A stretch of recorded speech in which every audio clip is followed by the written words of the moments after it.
the campus of California State University Fullerton,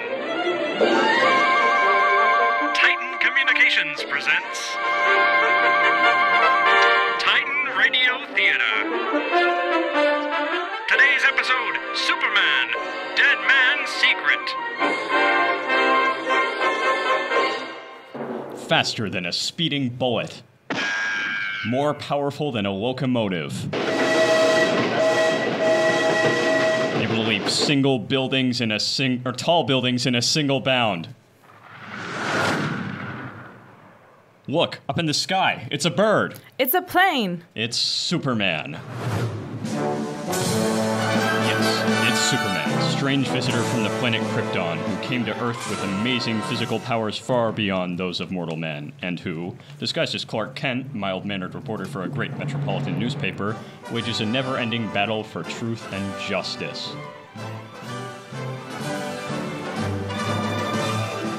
Today, while Superman pits his strength against the might of the sun at the top of a towering, snow-covered mountain in the Alps, Roberta Archer and a group of terrified villagers stand far below and witness a hair-raising sight.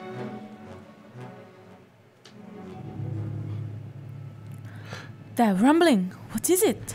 It come from the mountain. Look, there's Superman. Good heavens, he's falling. He looks dead.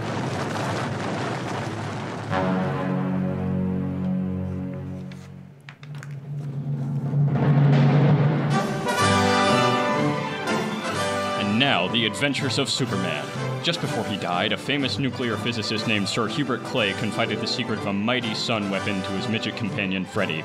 Telling him that the devastating weapon was timed to shatter the world on the stroke of February 1st, Sir Hubert instructed the tiny man to find Roberta Archer, a former assistant, who would be able to avert the catastrophe. With the aid of Superman, Freddy was on the verge of contacting Archer when he was captured by the Boot, an international conspirator, who forced Sir Hubert's secret from him, then flew by plane to a distant mountain cave near the Swiss border, where the mighty sun weapon had been set up. But at his moment of triumph, the Boot was killed by a mountain guide whom he had tried to destroy. With only moments remaining before the unleashed atomic power of the sun would shatter the world, Superman streaked to the mountain cave and pitted his own titanic strength against the sun. Suddenly, there was a gigantic explosion at the top of the great mountain and was cast up toward the heavens, and a vast shower of debris that carried the Man of Steel with it.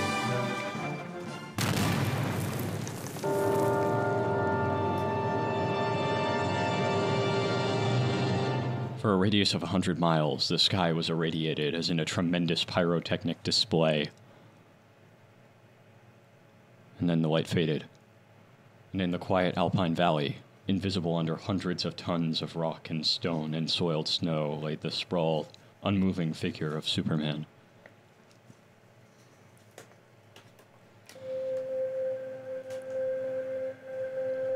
Early the next morning, from the tiny village below the decapitated mountain, Roberta Archer and Henry, the wounded guide, walked slowly into the valley. Certain that Superman was destroyed in the explosion, Henry carries a wreath of mountain flowers. When he and Archer reach the vast mound of soil and rock and uprooted trees, the guide places his wreath gently at the foot of the mound.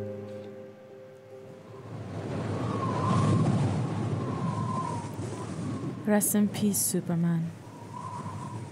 He gave his life that we and the rest of mankind could live, Henry. Oi, Monsieur Archer. He was a great and good man. Yes, and now he's gone.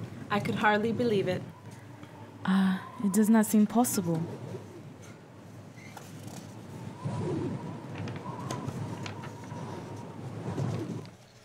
Wait! What is it, Monsieur? Look, Henry! The mound of debris! It's moving! What can this be? Great heavens, look! There's a hand coming out of the mound. And great Scott, Henry, it's Superman! No, this cannot be. He's alive! Superman's alive! Sorry if I startled you, gentlemen. This is the happiest moment of my life, Superman. I thought you were done for. Well, so did I, as a matter of fact. I do not dream. You are really Superman? In person, Henry. Except for my costume, which looks as if it had gone through a cement mixer, I never felt better. Wonderful, wonderful. Well, For this I give thanks to le bon Dieu, monsieur. So do I, Henry. I'm glad to see you're all right, too. I gather the boot's bullet broke your arm, eh? Well, but it was worth the pain for the evil no one is more. And for him, I do not grieve. Nor do I. He had it coming to him. Yes, he certainly did. And now let's forget the boot. We've got to get back to America, Mr. Archer. Oh, by the way, I almost forgot. There's nothing left of Sir Hubert's cave or his sun weapon.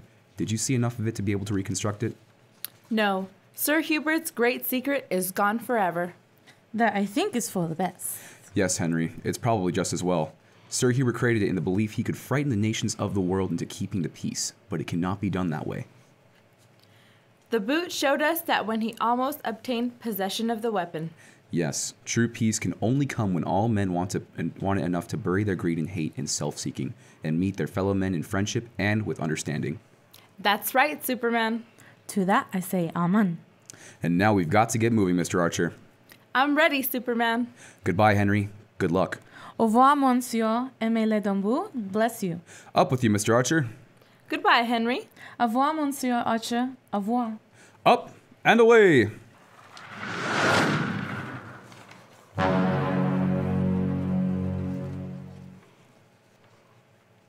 Leaping up from the little valley with Roberta Archer in his arms, Superman pauses in curious flight for a brief moment to wave to the smiling guide and to look once more at the oddly decapitated mountain, the scene of one of his most hazardous and exciting experiences.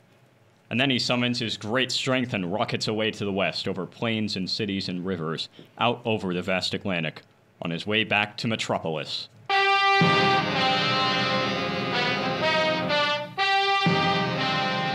The following day, once more in his guise and garb of Clark Kent, the mild-mannered and bespectacled reporter, he is in his office in the Daily Planet, writing a follow-up on his great story when the door opens. And cub reporter Janet Olson enters with Freddy. The tiny man, although still a bit wan, is beaming, and resplendently attired in a new frock coat of emerald green, striped trousers pressed to a razor's edge, and gleaming patent leather shoes. And hung from his arm is a tiny rolled umbrella.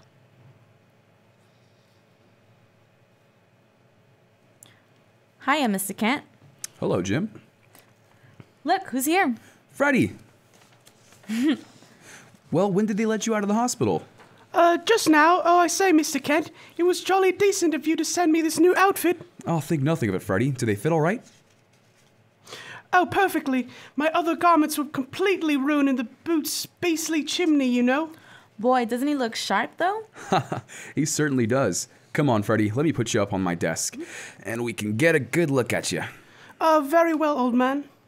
There you are. Wow, sure looks keen. Do you think the American audiences will like me? American audiences? Why do you ask? Well, he's going back to the circus business. Oh, yes, I've just signed up to appear with the Great Bartram and Billings Circus, you know. You have? Mm-hmm. Oh, yes, indeed. And I'm to be one of the stellar attractions. Is that so? Most certainly. You look keen enough. Why, do you know, I've been positively snowed under the office since yesterday, Mr. Kent. I mean, when your story crediting me with saving the whole blooming world appeared in the Daily Planet. Well, that's pretty swell, eh, Jim? It sure is. Oh, but I'll miss you, Freddy. I was, kind of hoping you'll stick around here. Oh, well, I'll miss you too, old chap, frightfully. But, well, you know how it is. Show must go on and all that sort of thing. Sure, I know. But the circus plays Metropolis every year, you know, so I'll be seeing both of you chaps then.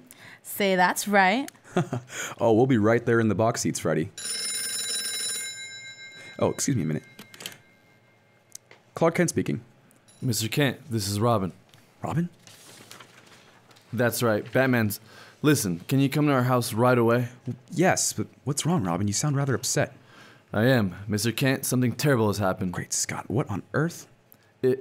It's Batman, Mr. Kent. Well, what about Batman? He's gone. What does Robin mean? What has happened to the great Batman? Fellows and girls, don't miss tomorrow's exciting episode when we begin a brand new and action-packed mystery, The Adventures of Superman with Batman and Robin. Be sure to tune in tomorrow, same time, same station, for Chapter 1 of a new adventure of Superman.